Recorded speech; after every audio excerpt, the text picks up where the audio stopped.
Eu acho que a última vez que eu vim aqui, eu preguei Atos 16, se não me falha a memória. Antes eu anotava tudo. O tempo foi passando, parei de anotar.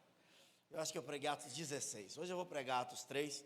Deus falou muito ao meu coração em relação ao texto, e eu entendo que é isso que Deus tem para hoje, em o nome de Jesus Cristo. Atos, capítulo de número 3, versículo de número 1, até o versículo de número 7.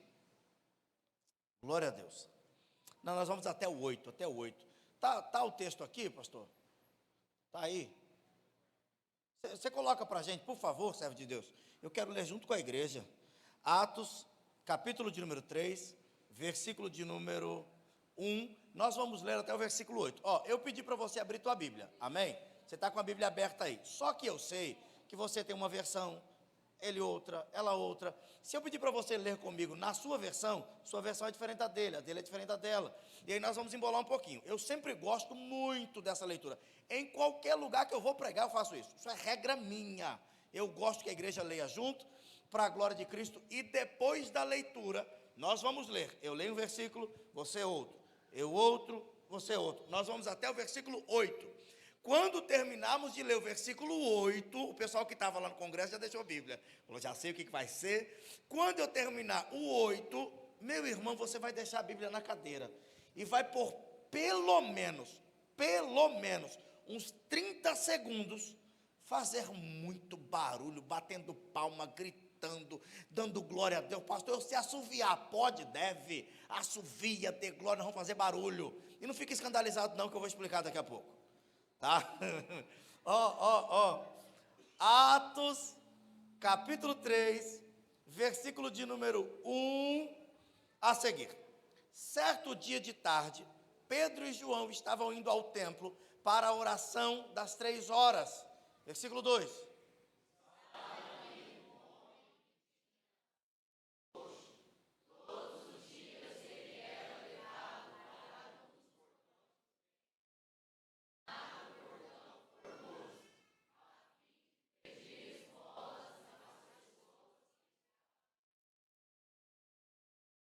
Quando o coxo viu Pedro e João entrando, pediu uma esmola. Eles olharam firmemente para ele, e Pedro disse, olhem para nós. E o homem olhou para eles, esperando receber alguma coisa. 6.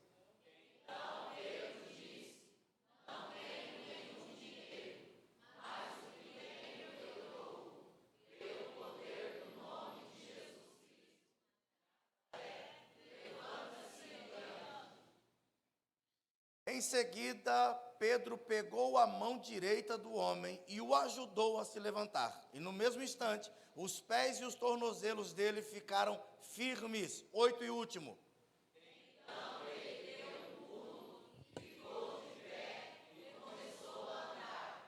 Depois entrou no pátio do templo, andando e pulando e agradecendo. Barulho. Faz barulho. Aleluia! Oh, glória a Deus! Eu sei que você pode fazer melhor, irmão. Certeza. Aleluia!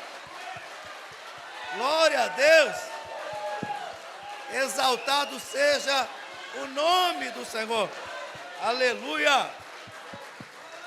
Oh, glória! Aleluia! Pode se sentar. Eu gosto disso. Eu faço como regra. Lá na nossa igreja, todos os cultos.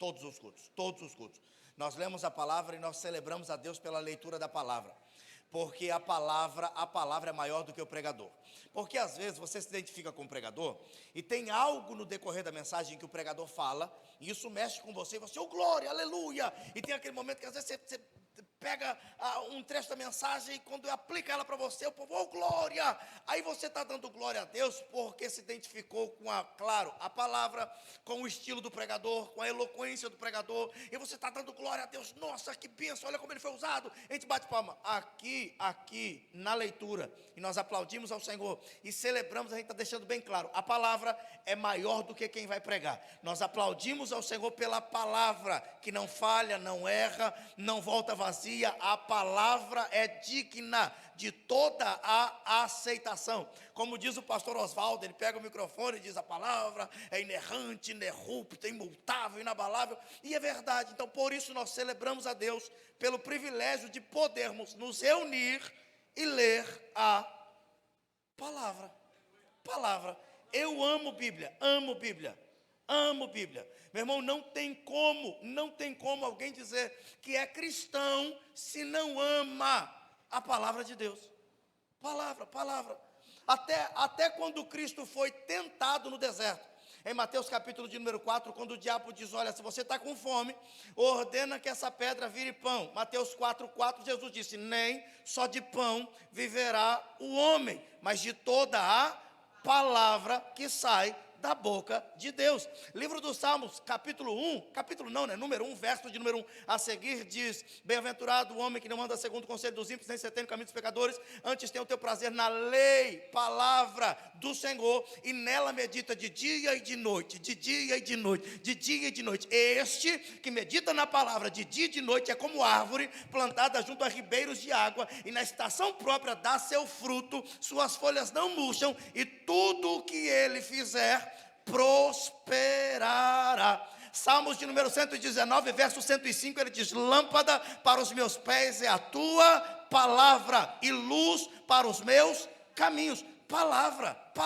A Bíblia diz em Números 23:19: Deus não é homem para mentir, nem filho do homem para se arrepender. Porventura falaria Deus e não faria, ou diria Deus e não confirmaria? Se está na palavra, está feito, porque o Deus que prometeu, promete e cumpre, e é fiel à sua palavra. Por isso eu amo a palavra de Deus. Agora, dito isso, vamos para um texto que é bem conhecido, Atos dos Apóstolos, capítulo 3. Só que eu não consigo só pregar o Atos 3 sem primeiro falar de Atos 1, é impossível. Porque assim, repare uma coisa, parece que os discípulos eram outras pessoas antes de Atos 1. Você vai ver a vida dos discípulos andando com Cristo por volta de 3 anos e meio.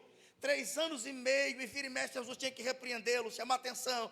Geração incrédula, até quando eu vou estar com vocês? Aí Pedro disse: não faz isso não, tipo, atrás de mim, Satanás. Aí conversa com aí vem 2 irmãos e diz: Senhor, fomos pregar, não quiseram ouvir, podemos orar para fogo descer do céu. Jesus disse: gente, vocês não sabem até hoje de que espírito vocês são. Aí, depois desses 3 anos e meio, Jesus morre, ressuscita, e em Atos 1, a Bíblia diz que Jesus está conversando com eles e deixa uma ordem: não saiam de Jerusalém, até que do alto vocês sejam revestidos de poder. E enquanto Jesus está falando, ele começou a ser levado aos céus. A Bíblia diz que ele vai subindo até as nuvens e encobri-lo.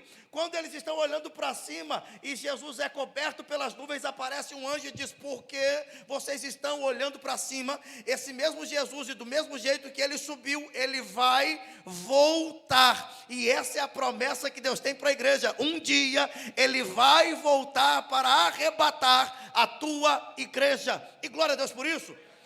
Aí a ordem é: estejam em Jerusalém, até vocês serem revestidos de poder. A Bíblia diz que eles estão no templo orando. Eles não sabiam o que ia acontecer, nem como ia acontecer, nem quando ia acontecer. Mas a Bíblia diz que enquanto eles estavam orando, e eu amo essa expressão, a Bíblia diz: e de repente veio um som como de um vento veemente e encheu a casa, e foi repartidas por cada um deles línguas como que de fogo. Eles foram cheios de Deus, começaram a falar em outras línguas. Quando alguém que estava longe olhou, disse: estão bêbados. Pedro se coloca de pé e disse: gente, isso que está acontecendo aqui não são homens cheios de vinho, isso que está acontecendo aqui é cumprimento de promessa. O Senhor já havia falado no livro do profeta Joel, que nos últimos dias Ele derramaria sobre toda a carne do teu espírito, e Ele está cumprindo a promessa. E Pedro começa a pregar com autoridade e unção, e em uma pregação, por volta de 3.000 almas se rendem a Cristo para a glória do nome do Senhor. Aí Pedro, já cheio do Espírito Santo, vai pregar outro dia, e quando ele prega e faz o apelo, por volta de 5.000 almas se rendem a Cristo. Você já pensou o que é que faz, ou como fazer para colocar 8.000 pessoas em um lugar para congregar e cultuar? 2 cultos, 2 ministrações, 8.000 almas se renderam a Cristo. Esse era um problema que qualquer pastor gostaria de ter. Pedro e os discípulos agora estão cheios de Deus. Por quê? Porque tinham uma vida de oração, e o de repente de Deus veio sobre a vida deles, e eles foram cheios. Agora, neste contexto, não é mais o Pedro que falava o que não devia, que negava que conhecia Jesus. Agora é o Pedro cheio do Espírito Santo. Aí esse texto começa, capítulo de número 3. Nós estávamos falando do 1, do 2, do início da igreja. Agora o 3. A Bíblia diz, versículo de número 1. E vai me acompanhando aí na tua Bíblia. Pedro e João subiam juntos ao templo na hora da oração. A nona, essa versão é um pouquinho diferente, mas fala a mesma coisa. Agora, olha que coisa legal. Pedro e João, cheios do Espírito Santo. Segundo o texto, você que conhece o texto, nós lemos o texto. O que é que vai acontecer aqui em Atos capítulo 3? Não, um de cada vez, para não dar. O que é que vai acontecer em Atos 3? O que é que vai acontecer? Nós lemos. Um grande milagre vai acontecer. Um coxo, um paralítico de nascença vai se levantar, começar a pular e entrar no templo dando glória a Deus. Um milagre extraordinário vai acontecer. Amém? Você conhece o texto.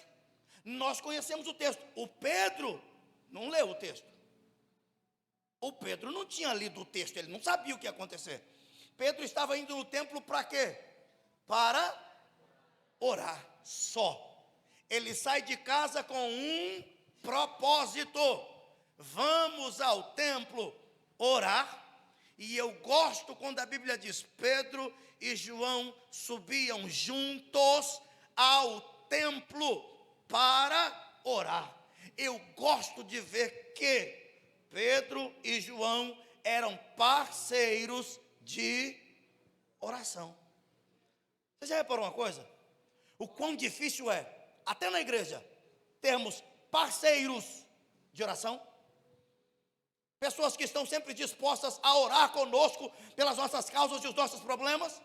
Repare, quando você não era cristão, quando você vivia em bares e botecos e festa, você sempre tinha um parceiro de boteco.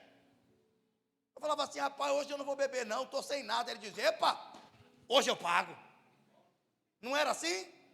Ô, rapaz, hoje eu não vou na festa não, tenho dinheiro. Opa, a sua eu pago, e ainda garanto mais 5, vou descer 5. Você diz: opa, estamos juntos. Para levar alguém para longe de Deus, sempre tem parceiros que oferecem bebida, que oferecem convites para festa. É parceiro que tenta te afastar de Deus, mas há parceiros para nos levar para mais perto de Deus, está difícil. Pedro e João, parceiros de quê? Oração. Então eles saem de casa com um propósito. Pedro, oi, bora orar? Ô rapaz, eu estava com vontade mesmo. Bora, vamos para a igreja orar. E eles estão indo só para orar. Saíram de casa para orar. O milagre é consequência de uma vida diária de oração. Eles não sabiam que ia acontecer um milagre, eles só sabiam que estavam indo para o templo para orar. Você reparou, às vezes a gente vê milagres acontecendo e diz, Senhor, eu também queria ver essas coisas da minha vida. Então, mas antes do milagre tem que ter vida de oração. Antes do milagre tem que ter vida de consagração. Antes do milagre tem que ter vida de leitura. Antes do milagre tem que ter vida de jejum. Eu amo chegar à igreja e ver pastores dizendo, gente, 5:30 da manhã, nós esperamos vocês para a oração. Olha, vem que vai ter um milagre. Vem que vai ter uma... Não, vem, porque vai ter gente aqui de joelho dobrado para orar. Fazia tempo que eu não via, pastor, a gente chegar numa igreja para pregar, o povo está de joelho orando. Fala, eita, coisa boa. O irmão, eu lembro do tempo em que para começar o culto a gente tinha que chamar gente, amém, amém, gente, vamos ficar de pé, porque o povo chegava mais cedo para orar. Hoje em dia, geralmente, a gente já chega no meio do louvor, já senta, e quando o pastor dá a bênção apostólica, ele já está ali em posição para ir embora, não quer nem cumprimentar ninguém, já sai correndo, o pastor pede para ficar de pé, ele já está ali na porta, de olho no relógio. Se o pregador passar 5 minutos, meu Deus do céu, tem que trabalhar amanhã, esse pastor não vigia, não vai acabar o culto não. Só que, antes de servir a Cristo, ia para a festa. Quando batia 2, 3 horas da manhã, a banda que estava tocando dizia, gente, ó, saideira. Você nunca falava assim, saideira, então tá bom. Mais um, tchá, tchá, tchá, mais um, 3 da manhã, e você ficava, mais um, bora, vai naquela, aí 4 horas da manhã ia embora. Hoje, se passar 10 minutos da pregação, a pessoa vai embora desviada, porque não pode, 10 minutos o pregador passou, ó. É por isso que eu amo estar no meio de um povo que dá liberdade ao Espírito Santo e tem desejo ainda de chegar um pouco mais cedo para orar. Eu vim no culto para receber uma bênção? Não, eu vim no culto para agradecer, porque eu tenho bênção de sobra para contar. Eu estou vivo, tenho saúde, Deus guardou minha casa, tem sustentado minha família, então eu estou indo só para orar. Esses dias eu estava conversando com minha esposa, eu disse, amor, eu fico constrangido, eu não tenho coragem de orar pedindo alguma coisa para Deus. Eu não estou falando isso porque eu sou santo demais não, irmão. É porque eu estou constrangido por tudo que Deus já está fazendo, e eu sei que não sou digno de nada do que Deus está fazendo, e eu sei que não é por obra minha, é por graça e bondade de Deus. E o que é que eu vou pedir para esse Deus que já me deu infinitamente mais do que aquilo que eu pedi, eu pensei? O que eu faço? Então eu dobro o joelho e só agradeço. Pedro, vamos fazer o quê? Orar. E indo a caminho da igreja para orar, quando ele está entrando na igreja, tem um homem coxo, que é levado todos os dias para a porta do templo, para pedir esmola. Ele não ia de vez em quando, ele ia todos os dias. Agora sabe o que é legal?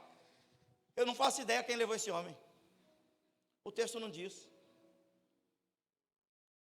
O texto fala do Pedro e do João. O nome dele estava mais em evidência. Mas se eu perguntar para você, por que aconteceu esse milagre? Ou, por causa de quê ou de quem? Em primeiro lugar, nós vamos dizer, porque Cristo é poderoso. E Ele pode fazer milagre, fazia, faz e vai continuar fazendo. Ele não mudou em nada. Aí segundo a gente diz, porque Pedro e João eram ungidos do Senhor. Ok, mas Jesus podia estar querendo fazer o milagre. Pedro e João ungidos, se alguém não tivesse pego esse homem no colo e levado até a porta do templo, esse homem não estaria no lugar certo, na hora certa, para receber o milagre que ele precisava para a glória do nome do Senhor. E tem gente que às vezes não aparece no cartaz, mas está fazendo um bom trabalho em convidar um amigo para estar no culto. Tem gente que não aparece, não é mencionado como o pregador ou o cantor da noite, não vai estar no altar nem cantando nem pregando, mas a alma que foi salva no culto foi porque você entrou em contato e chamou ele para vir, e porque você trouxe para o culto, Deus tinha alguém para salvar. Sabe, meu irmão, às vezes a gente fala assim, ó, eu cheguei em uma igreja uma vez, em um congresso, eu digo, irmão, quem gostaria hoje de ver salvação nessa casa? Ô irmão, a igreja, uau, uau, uau, uau, uau. Eita, quem gostaria hoje de ver Deus operando um grande milagre nessa igreja? Povo, oh glória. Aí eu disse, ok, você que diz que quer ver salvação, você que diz que quer ver milagre, quantos que ainda não servem a Cristo você trouxe para ser salvo? Quantos enfermos você convidou para estar aqui, para eles serem curados? Nenhum. Então você não quer ver salvação? Entende isso? Diga amém. Meu irmão, o pastor veio aqui e falou: irmão, vai para uma célula. Você que está fazendo célula, entenda, não é para ter um culto doméstico só, é para ganhar almas. Deus está levantando a sua célula, porque tem pessoas perto de você que precisam ser salvos, e quem sabe ele não vem de primeira para a igreja, mas para a tua casa na célula ele vai. Aí ele vai na tua casa, tem uma célula, Deus fala ao coração dele, e ele se rende. O propósito é esse, é trabalhar para que almas sejam alcançadas para a glória de Cristo. E Deus quer usar quem? Você. E às vezes você não é aplaudido por isso, não. Agora, irmão, Pedro e João, cheio de unção, está vendo um coxo, vai ter milagre ali, mas alguém teve que pegar aquele homem e levar até lá. Quem? Não sei. Mas se essa pessoa não tivesse saído de casa, eu não sei como, tá? Naquela época não tinha cadeira de roda não, para levar o homem, viu? Você conhece o texto que a Bíblia fala de um coxo que é levado para Jesus curá-lo, e as pessoas descem ele pelo telhado. Irmão, 4 homens, pegou aquele homem na cama. Ô irmão, na cama. E caminhou não sei quanto. Estou falando de carro com ar-condicionado não, gente. Eu estou num hotel abençoado. Saí do hotel, entrei no meu carro, torei o ar-condicionado no 12. Vim para cá, outro ar-condicionado, estou tranquilo aqui. Eu estou falando de alguém que ia para o culto de a pé, não tinha asfalto, a pé, ainda tendo que pegar alguém no colo e levar essa pessoa todos os dias e deixar na porta do templo para que essa pessoa receba uma esmola. O que ele está ganhando com isso? Nada. Mas se essa pessoa não passa na casa desse homem onde ele fica, para pegá-lo no colo ou na cama com mais alguém, e ter o esforço de levá-lo até a porta do templo, o milagre que nós estamos falando sobre ele hoje não teria acontecido. O texto ia dizer: Pedro e João foram para o templo para orar, entraram no templo, oraram e foram para casa dando glória a Deus. E o milagre não aconteceu, porque não sei quem não pegou o homem no colo e levou ele para a porta do templo. Então, quando você convida alguém, é você pegando alguém no colo e dizendo: vamos embora, você vai sentar aqui, a palavra vai falar o teu coração, e você vai se render a Cristo. Eu não vou ser aplaudido por isso, ninguém vai mencionar meu nome, vão dizer: o pregador ganhou a alma, mas eu sei que quem levou a alma para o pregador pregar fui eu. A gente sabe quando está fazendo um bom trabalho. Ô irmão, sabe o que você tinha que fazer? Você tinha que olhar para essa cadeira vazia do teu lado e ficar irado com essa cadeira e dizer: você vai ver, é quinta, pastor, culto? É quinta e domingo? Você tem que olhar para essa cadeira vazia e falar: quinta-feira você me aguarda, eu vou trazer alguém para sentar aqui, e quem Deus vai usar para pregar lá, vai falar o coração de quem eu trouxer aqui, e essa pessoa se rende a Cristo, e a gente sabe, Deus fez um bom trabalho, o nome dele foi glorificado. Trabalho em equipe, gente, isso é igreja. Isso é igreja. Ô irmão, quem gera ovelha é ovelha. Quem traz as pessoas para ouvirem a palavra são vocês, que convida um, convida outro. No serviço fala: ó irmão, vai ter culto, vamos lá, Deus vai fazer um milagre. Eu estou meio doente, que bom, então vamos lá, que Deus vai te curar, Ele ainda cura. Eu estou passando por uns problemas, que legal, vai dar tudo certo, vamos lá, Deus tem uma palavra para o teu coração. Alguém levou. Por isso Pedro está passando. Agora, olha que coisa legal. Pedro está passando. O homem olha para o Pedro, ele não sente um arrepio. Nossa, olha a unção desse homem. Nada disso. Ele olha para o Pedro e diz: ei, moço, pode me ajudar? Estou com fome. A fome dói. O senhor tem alguma coisa para me ajudar? Agora, repare uma coisa. Coloca de novo para mim, por favor, vou te dar trabalho hoje da mídia. Coloca de novo para mim, por favor, versículo de número 3. Quando o coxo viu Pedro e João entrando, pediu uma esmola. 4. E eles olhando firmemente para eles, Pedro e João, olhando firmemente para ele, Pedro disse: olha para nós. Se você pensa que a sua agenda é corrida Imagina a agenda do Pedro, que andava na rua e a sombra curava. Imagina quantas pessoas não queriam uma audiência com Pedro. Ele acabou de, em 2 mensagens, ganhar 8.000 almas para Jesus.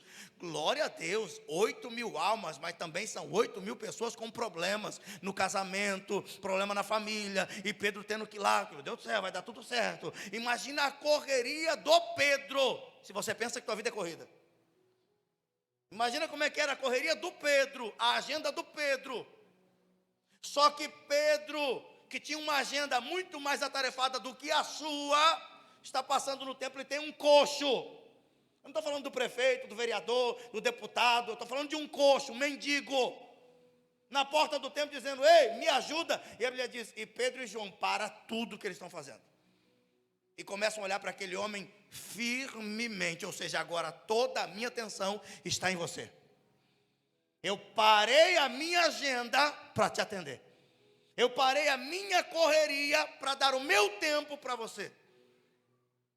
Sabe, irmão, você já conversou com alguém que enquanto você está falando ele está aqui? Fala, sai fora, irmão. Você olha para mim aqui, nós não conversa. Não, lá na minha casa é regra. Sentou à mesa, larga o celular, senão eu jogo ele na parede. Não, regra. Eu, minha esposa, as crianças, a gente senta, ora, agradece, come e conversa. E não é conversa no WhatsApp, não, é conversa, olho no olho. E a gente pergunta para os filhos: e aí, minha filha, como é que está na escola? A minha filha começa, a bichinha tagarela demais. Meu Deus do céu, para um pouquinho, pelo amor de Deus, deixa eu ouvir o menino também. E aí, Davi, como é que está? E aí ele fala bem pouco. Tá bom, o sangue de Jesus, enquanto uma quer falar 1000 palavras, o outro fala, tá bom. E a gente conversa, para tudo, ganha tempo, não é nem gasta tempo, é ganha tempo com quem é importante. O irmão, você já reparou uma coisa? A falta de tempo, a correria está nos roubando tempo de qualidade com pessoas que realmente importam para a gente. Porque a gente está corrido e cansado, na correria diária. Você, pai, chega do serviço cansado, estressado, o filho pega uma bola e diz: pai, vamos jogar uma bola. Sua resposta é: agora não, porque eu estou cansado, estou sem tempo, estou corrido. E se você parasse tudo naquela hora para jogar uma bola com o menino e brincar um pouco com ele, isso ficaria gravado no coração dele e ele entenderia: eu sou importante para o meu pai, porque ele parou tudo para me atender.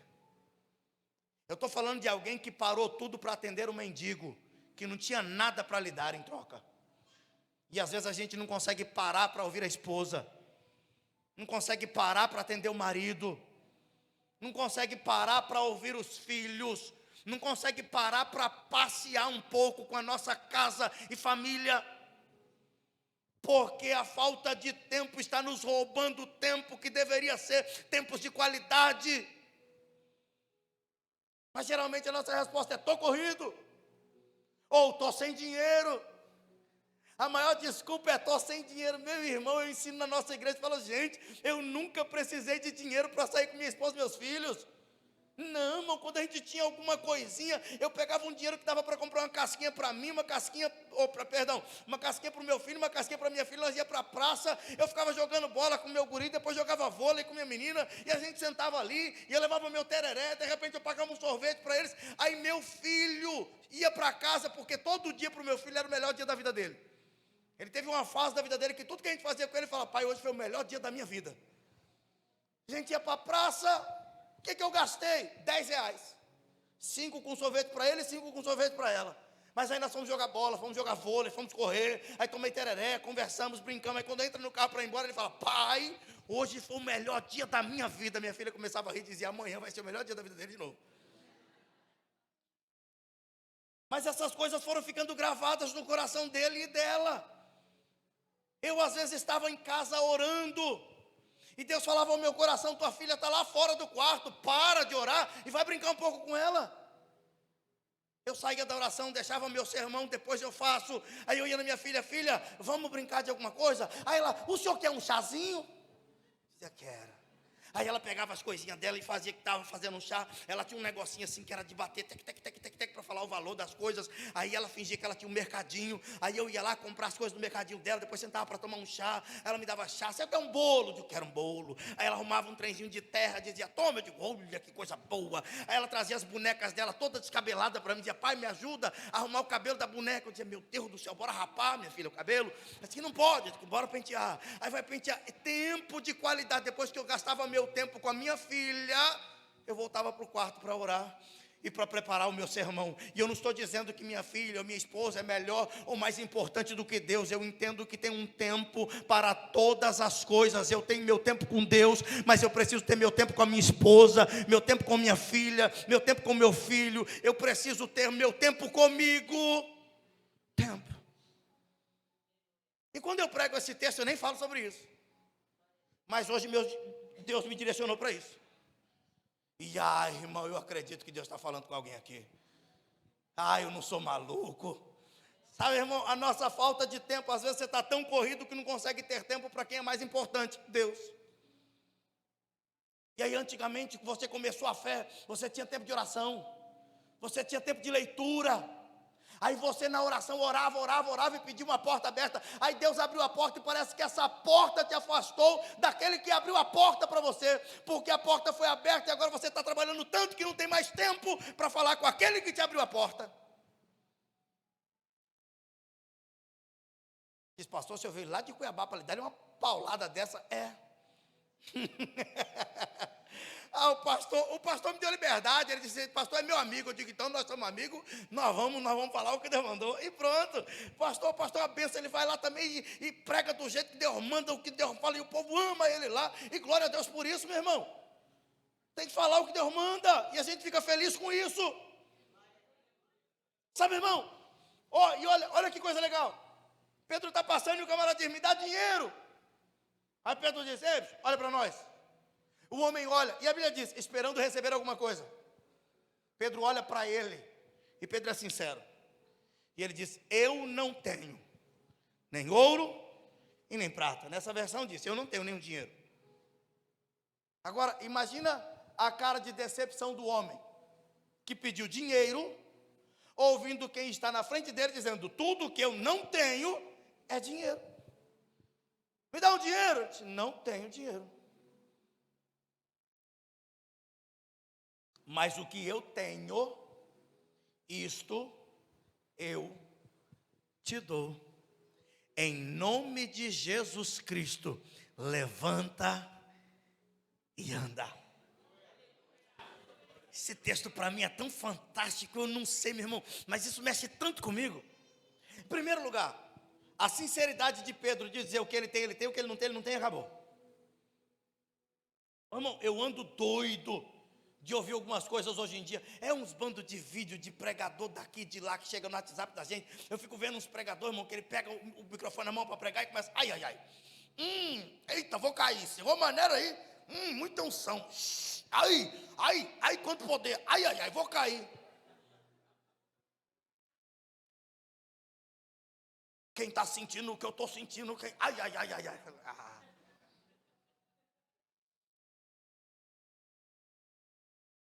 Cara, não tem nada, mas quer mostrar para a igreja que ai. Aí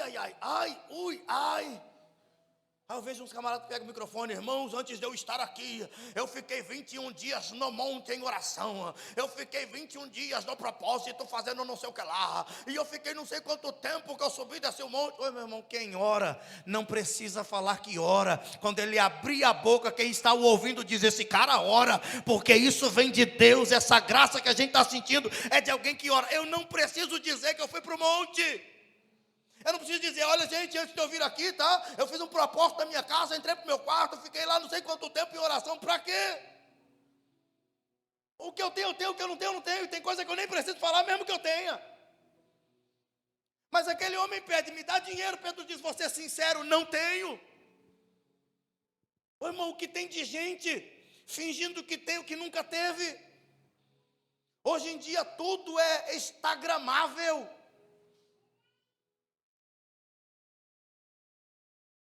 É foto para falar que está comendo, é foto para falar que está passeando, é foto para falar que não sei o que lá. Eu falei para a irmã, que a irmã estava com a câmera, eu falei, pelo amor de Deus, vê se alguém consegue tirar pelo menos uma foto minha enquanto eu prego. Eu sei que é difícil, eu fico andando para lá e para cá mesmo. O povo da mídia da minha igreja fala, pastor, pelo amor de Deus, ninguém consegue tirar foto se o senhor está aqui. Aí quando a gente vai mirar foto, o senhor já corre para lá. Aí a gente vai mirar foto, o senhor já vem para cá. Eu falo, pelo amor de Deus, irmão, pelo amor de Deus, eles tentam tirar foto minha, no final do culto, as fotos estão assim, ó.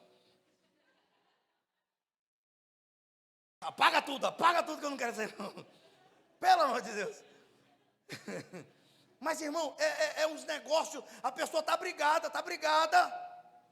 Mas aí tira uma foto e posta, se sentindo feliz. Está arrebentado, o casamento está por um fio. Aí não sei o que lá, marca, comidinha, não sei o que lá. Para mostrar no Instagram que está tudo bem. Aí você pergunta, como é que está? Eita, pastor, se melhorar está, hein? Oh, eita, ai, eita. Falou, irmão. Fingindo para os outros que está bem. Eu pastoreava em uma outra cidade, antes de estar ali em Cuiabá. Eu fiquei sabendo de um casal, cidadinha bem pequenininha. Eu era pastor em Nossa Senhora do Livramento. Eu pastoreava uma cidade pequenininha, então tudo que acontecia na cidade a gente ficava sabendo. Eu fiquei sabendo, casal fulano de tal está a ponto de separar.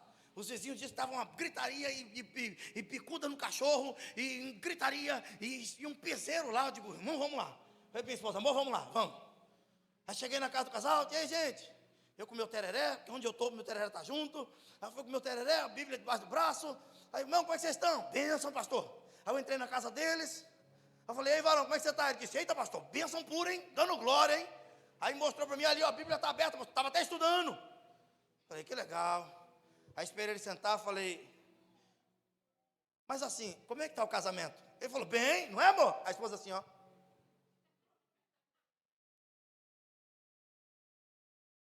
Aí eu conversei um pouquinho, falei, não, varão, mas e aí, como é que estão as coisas? Está tudo bem? Estão querendo conversar? Ele disse, ô pastor, já falei para o senhor 3 vezes, está tudo bem? Não, estamos na bênção aqui, pastor. Aí eu conversei mais um pouquinho, falei, varão, eu tenho alguns compromissos.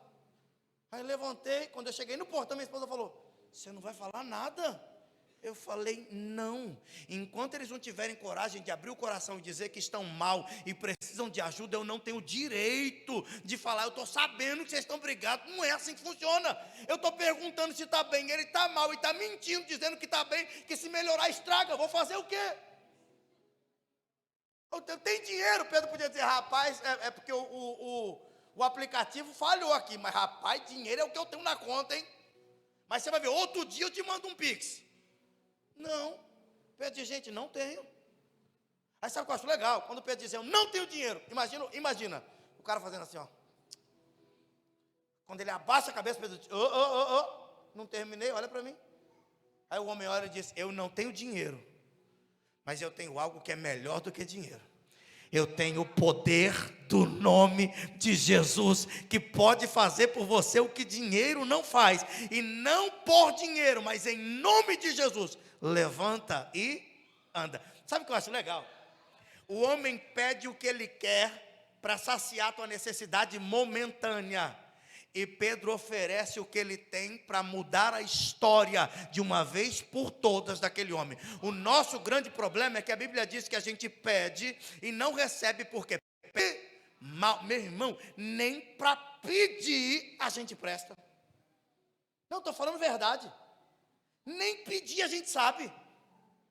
Por isso Cristo disse, sem mim vocês não podem fazer nada. Meu irmão, a gente pede e não sabe nem pedir. O homem diz, eu quero dinheiro. Pedro, vai fazer o que com o dinheiro? Vou te dar um dinheiro, você vai comer um pão. Amanhã você está aqui de novo, falando, dá um dinheiro. Alguém te dá um dinheiro, você come um pão, depois você está aqui, dá um dinheiro. Meu irmão, eu tenho algo para você que vai mudar a tua vida. Às vezes, Deus não vai te dar o que você quer. Deus vai te dar o que você precisa para que o nome dele seja glorificado. Às vezes você está pedindo algo e Deus já disse não, porque se eu te der isso aí, isso vai te afastar de mim. Eu vou te dar o que você precisa e o que vai te colocar de pé. Aí, quando Pedro fala, não tenho prata, não tenho ouro, mas o que eu tenho eu te dou. Levanta e anda em nome de Jesus. O que aconteceu? Um de cada vez.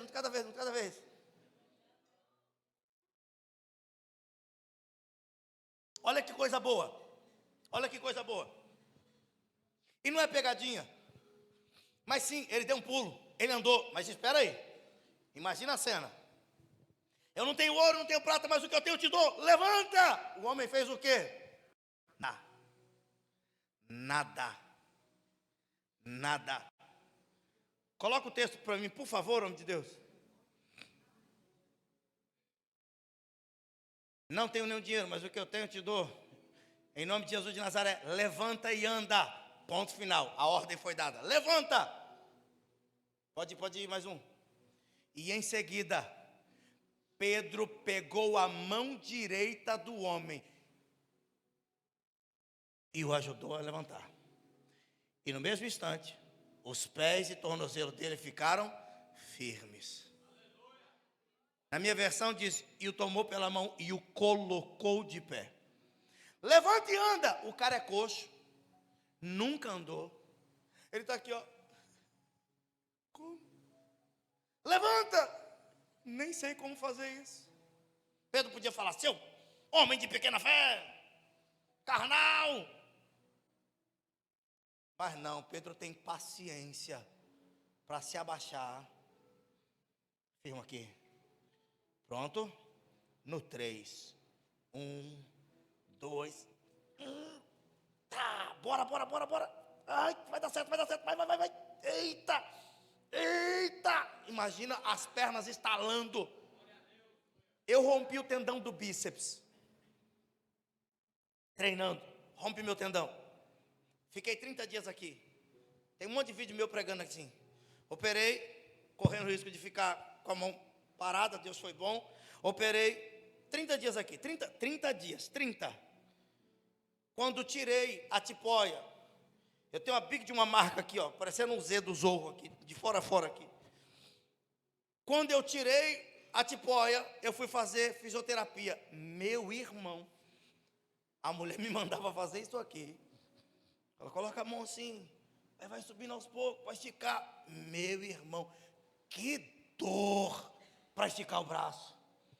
Ela falava, faz assim. Aí ela começava a puxar, eu falava, eita, vai tomar uma bicuda, tá doendo. Ela dizia, calma, pastor. Eu falei, mãe, vai ser no reflexo. Você puxar, eu bato aqui. Não faz não. Falei, deixa eu. E dor, irmão. 30 dias sem mexer. Ficou tudo engruvinhado. Não demorei para esticar. Dor. Ela puxava e dizia, ai meu Deus do céu, para aqui, tá bom. Pelo amor de Deus. Vamos deixar assim mesmo. Ela disse, não, bora puxar. Aí tem que ficar com não sei o que lá, até eu esticar. Agora imagina, 30 dias. Imagina um homem que é coxo a vida inteira. Nunca mexeu a perna. É que a gente prega a Bíblia de forma muito poética, gente. Então esse homem se levantou e começou. Peraí, é porque tem coisa que a Bíblia não dá. Imagina Pedro levantando aquele homem gritando, tipo, ai que dor, Pedro disse, dói mesmo, mas vai melhorar, vai ficar bom, esticando as pernas daquele homem, até a perna firmar. Imagina a dor, imagina o trabalho. Mas sabe o que eu acho legal? Pedro para tudo, abaixa, estende a mão, e ó, deixa eu falar uma coisa, sabe qual é o nosso grande problema? É que a gente esquece quanto trabalho que Jesus já teve com a gente, antes da gente estar aqui como estamos. Aí a gente não quer ter trabalho para ajudar alguém a estar como a gente está. A gente vê alguém na rua que dá trabalho, a gente diz, não aguento fulano não. Já chamei para a célula 1, 2, 3, não vou chamar mais não. Porque eu tento, fulano não vem, mas você também não vinha quando alguém te chamava para o culto. Você também dava trabalho, era inconstante, estava bem um dia, estava mal o outro. Aí ficava firme 2 dias, desviava no outro. Aí vinha uma semana, parava de vir na outra, deu trabalho. Aí agora, depois de 20 anos, você já está crente. Aí você quer que a pessoa que chegou agora esteja como você hoje. Não funciona assim. Só consegue parar e estender a mão quem sabe que só levantou porque um dia Jesus estendeu a mão também. Lembra de Pedro no barco, Jesus andando por sobre as águas e o povo gritando fantasma. Pedro disse, Senhor, se és tu, manda eu ir aí ter com o Senhor. Jesus, para de vem. E Pedro desce na água e começa a andar. Só que o vento faz um barulho, ele para de olhar para Cristo e olha para o barulho do vento. E a Bíblia diz, ele foi afundando. E ele grita, Senhor, socorre-me. Jesus vai até ele e o toma pela mão. E o coloca de pé nas águas. E vem andando com ele no barco. Eles entram no barco. O vento para, a tempestade para. E houve uma grande bonança. Agora eu fico tentando imaginar o Pedro olhando para aquele homem, precisando de uma mão estendida e lembrando, um dia eu é quem estava assim, afundando, morrendo, com pouca fé, mas Cristo parou, abaixou, pegou minha mão, me colocou de pé e me levou para dentro do barco. Então agora é a vez de eu fazer com alguém o que Cristo fez comigo. Paulo diz, com as mesmas consolações que somos consolados, um dia consolaremos a outros. Deus estendeu a mão para nos colocar de pé, e o que Ele quer é que você pare para estender a sua mão para colocar alguém de pé.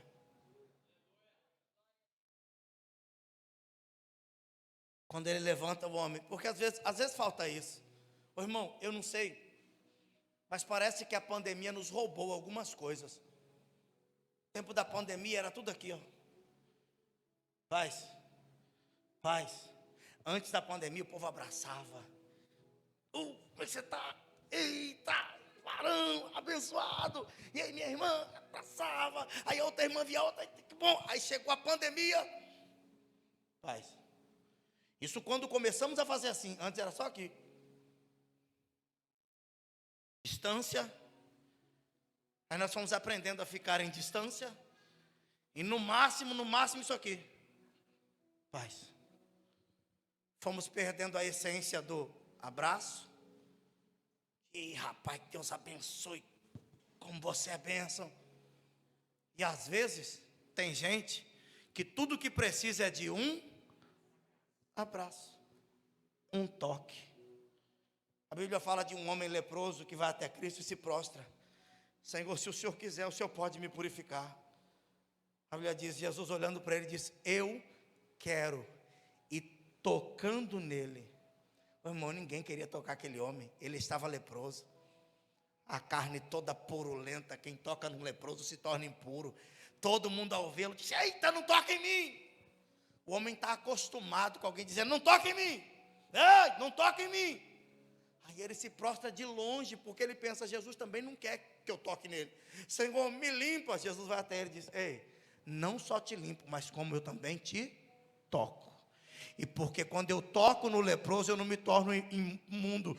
Eu faço o que está imundo ser purificado com o meu toque. Eu quero. Tocou e disse, seja limpo. Eu acredito que hoje Cristo te trouxe aqui para fazer para você muito mais do que um milagre, mas um toque, um abraço, uma mão estendida e fazer de você um canal de bênção na vida de alguém. Irmão, o que tem de gente que ora pedindo para Deus um milagre, quando o que Deus quer é que você seja um canal de milagre. A gente ora e diz, Senhor, me dá uma bênção, mas Deus quer que você se levante para ser um canal de bênção. E aí, o homem é levantado, os pés se firmam, as pernas ficam boas, e a Bíblia diz, ele começa a pular, saltar e dar glória a Deus, e ele ficava todos os dias na porta do templo, e depois ia embora. Alguém deixava ele na porta do templo, e depois ia embora. Ele nunca passava da porta, mas nesse dia ele recebeu um milagre, e a Bíblia dizia, ele entrou pelas portas do templo, pulando, cantando e dando glória ao nome do Senhor. Aí, para a gente encerrar, porque eu ainda quero orar por você. Quando esse homem entra pulando e dando glória a Deus, todo mundo que estava no templo começa a olhar para ele: meu Deus, isso aí não é o coxo? E pulando. E aí todo mundo começa a ir para ele. Aí sabe o que eu acho legal? Quando todo mundo está vindo olhando para ele, ele vai correndo e para do lado de Pedro e João. Aí o povo fica, olha para ele, olha para o Pedro, olha para ele, olha para o João, olha para ele, olha para o Pedro. Aí Pedro começa a ver isso aí, e está entendendo que, eita, estão olhando para a gente, como se fosse a gente. Aí Pedro começa a pregar, versículo de número 12. Quando Pedro viu isso, disse ao povo: homens israelitas, por que vos maravilhais disso? Ou por que olhais tanto para nós, como se por nosso próprio poder ou santidade tivéssemos feito andar esse homem? O Deus de Abraão, de Isaque e de Jacó, o Deus de nossos pais, glorificou o seu filho, a quem vós tragaste e perante a face de Pilatos negaste, tendo ele determinado que fosse solto. Em outras palavras, Pedro está dizendo: ei, por que vocês estão olhando para nós, como se fosse nós que fizemos? Não olha para nós, olha para Cristo. Espera aí, lá para o homem coxo, quando o homem pede dinheiro, coloca de novo para mim, por favor, verso de número 4, servo de Deus. Eles olharam firmemente para ele e Pedro disse: olha, leia comigo, por favor. Olha para nós. O homem está aqui. Aí Pedro diz: ei, olha para nós. Aí o homem está olhando para eles. Não tem ouro, não tem prata, mas o que eu tenho eu te dou. Aí pega na mão do homem, o coloca de pé, o milagre acontece. Aí quando alguém dá para eles, para dar o mérito do milagre, Pedro grita: não olhe para nós, olha para Cristo. Em outras palavras, era como se Pedro estivesse dizendo: ei, para ter exemplo de como deve fazer, como tem que viver, pode olhar para nós. Quer ver como é que tem que fazer? Olha para nós. O milagre aconteceu, vamos dar glória? Não, olha para nós. A glória não é nossa. Paulo chega diante da igreja e diz: gente, sede meus imitadores, como eu sou de Cristo. Em outras palavras, Paulo está dizendo: olha para mim. Olha para mim. Como é que você imita alguém sem olhar para essa pessoa? Olha para trás, eu faço um movimento, eu quero que você imita. Como você vai olhar? Como você vai fazer? Agora, olhando para mim, eu faço isso aqui, você faz assim também, porque você está olhando para mim. Olhando para mim, você vai me imitar. Para dar exemplo, Pedro diz: pode olhar para a gente. Pode olhar para mim. E eu gosto disso porque isso parece que está em falta nos dias de hoje. Porque o propósito de Deus é que as pessoas olhem para nós e vejam em nós a bondade de Deus. As pessoas precisam olhar para o seu casamento e ver como é um casamento diante da presença de Deus. As pessoas precisam olhar para os seus filhos e ver como é a vida de um filho que é criado na presença de Deus. As pessoas precisam olhar para você no serviço, para você na faculdade, e olhando para você, ver Cristo. Precisamos ser referência a ponto de dizer: ei, quer ver como é que faz? Olha para nós. Homens, quer ver como é que trata a esposa? Olha para mim. Mulheres, querem ver como é que tem que ser? Olha para minha esposa. Ai, glória. Não, glória não é para a gente, olha para ele. Nossa, aconteceu um milagre na minha vida. Então tá, então agora olha para ele. Porque mérito de milagre é tudo dele, por ele e para a glória dele. Sempre a glória é dele. Olha para ele. Pedro não perde uma oportunidade. Ele não tem ouro e prata, mas ele tem uma vida no altar, e ele tem o poder do nome que é sobre todo o nome, e diante deste nome, todo joelho um dia vai se dobrar, e toda língua vai confessar que Jesus Cristo é o Senhor, para a glória de Deus Pai. Você consegue ficar de pé batendo palma para Jesus?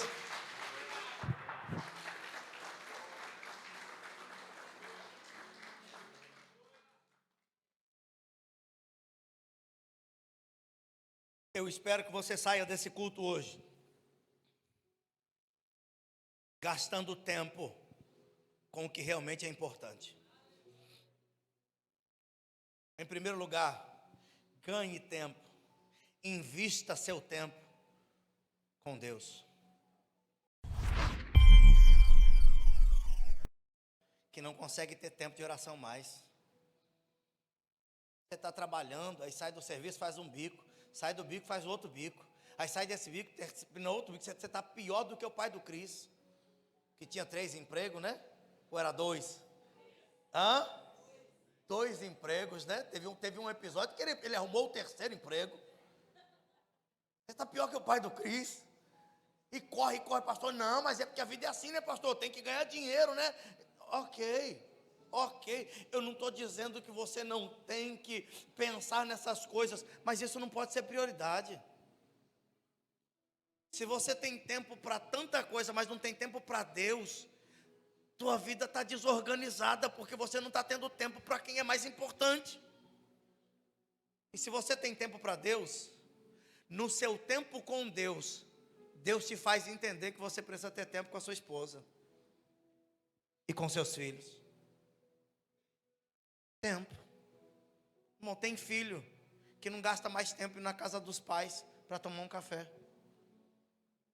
Aí depois que perde, ai meu Deus, aí eu podia ter abraçado mais. Podia mesmo. Eu podia ter ido lá no meu pai tomar um café. Podia mesmo. Mas você está tão corrido que hoje não tem mais tempo nem para tomar um café com a mãe. Ô irmão, como eu queria poder tomar uma xícara de café com meu pai. E eu não posso fazer isso desde os 9 anos de idade. Meu pai morreu, eu tinha 9 anos. Minha mãe foi assassinada e deixada no Rio Cuiabá. Eu cresci no rumo. Eu gostaria de ter tempo com os meus pais. Minha mãe bebia muito. E às vezes eu ficava irritado porque ela já estava bêbada de novo. Mas como eu queria ela em casa, nem que fosse bêbada de novo. Bom, eu dormi ontem. Fechei o olho, minha filha tinha 5, acordei, ela tem 15. Meu guri já está com 12. Minha filha já está estudando de manhã, fazendo cursinho à tarde, porque ela não tem plano B, ela disse que ela vai ser médica e acabou. Meu guri joga na base. E me chamaram para levar ele para fazer um teste ainda esse ano na base do Corinthians. E ele já está viajando na maionese. Eu digo, pelo amor de Deus, não estou querendo levar não. Não. Meu Deus do céu, meu guri está muito novo, gente. Como é que eu deixo um guri desse embora assim? Não, vai não. Jogador caro ele. Você acompanha os lances dele lá. Ainda bem que não puxou o papai. Eu nasci com 2 pernas esquerdas viradas para trás, irmão. Ruim igual o trem. Mas sempre joguei bola com meu filho, mesmo odiando futebol. Eu nunca gostei de bola. Eu nunca sentei para assistir um futebol. Hoje eu assisto toda semana meu filho jogando. Porque eu não estou nem aí com futebol. O que importa para mim é meu filho. Se ele gosta do futebol, então é top, vamos embora, porque nós estamos juntos. Entende isso? Tempo. Quanto tempo tem, esposa, que você não prepara a janta que esse marido gosta e recepciona ele do serviço com a mesa posta, com uma janta daquela, uma sobremesa preparada? Tem coisa que eu não posso falar.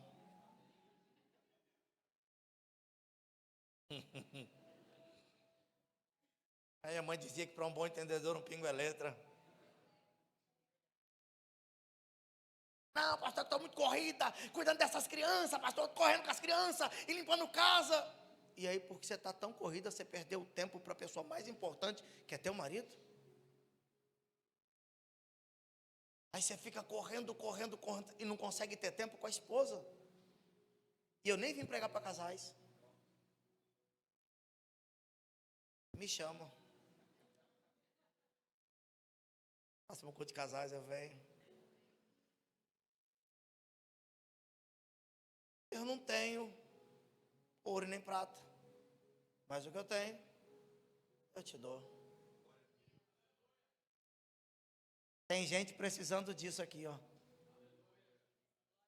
Vou te ajudar.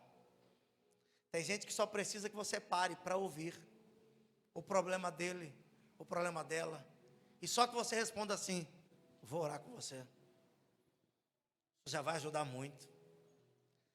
problema é que a gente está tão ocupado com os nossos problemas, que a gente não quer nem saber do problema de quem está do nosso lado. Eu vou orar por você. E o milagre aconteceu para no final o nome do Senhor ser glorificado. O homem que foi louvor, adoração e gratidão pelo milagre que recebeu. Que você seja um agente de milagre para a glória de Cristo.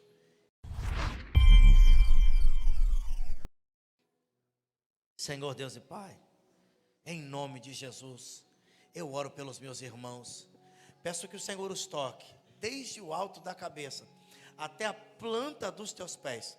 Eu repreendo todo o espírito de enfermidade. Cristo, que o Senhor os toque, meu Pai, visita teu corpo, visita tua casa, visita tua família, abençoa esse lar, esse casamento, abençoa, meu Pai, seus filhos, abençoa sua empresa, abençoa seus negócios, abençoa o teu trabalho, abençoa, meu Pai, cada um dos meus irmãos, em o nome de Jesus Cristo, que possamos sair daqui, meu Pai, não com o que nós queríamos, mas com aquilo que nós precisamos, e em nome de Jesus de Nazaré, eu profetizo